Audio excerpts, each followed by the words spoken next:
அடுத்தபடியாக 4ஆம் திருமுறை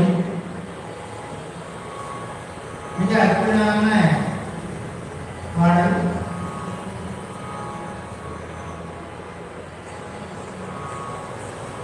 திருநாவுக்கரசர் பெருமான் அருள் செய்தது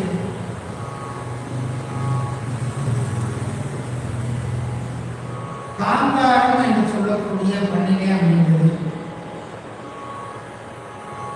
ராகம் நவரோஸ் என்கின்ற ராகத்திலே அமைந்தது. இறைவன்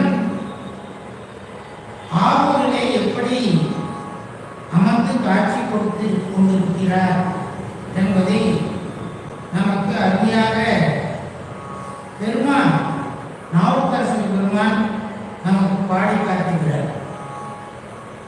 எந்தெந்த நிலையிலே நாவுக்கரசர் பெருமான் இறைவனுடைய காட்சியை கண்டார் என்பதை இந்த பாடலிலே மிக அருமையாக நாமெல்லாம் இறைவனை எப்படி வணங்குவோம் என்று தெரியாது.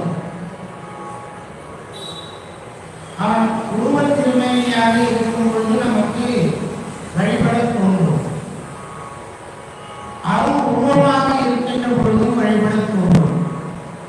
ஆனால் அருவநிலையிலே இருக்கின்ற பொழுது வழிபடுவது எப்படி என்று தெரியாது.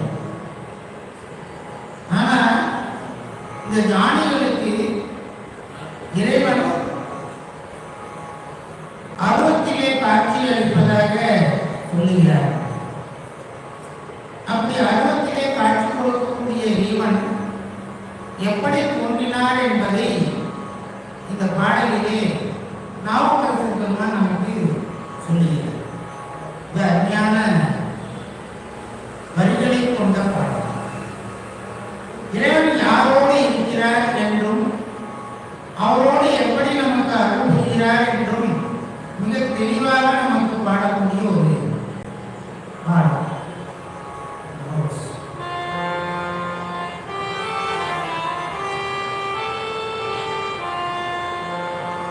பாடிடம்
வெண்பிழையா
ஓம்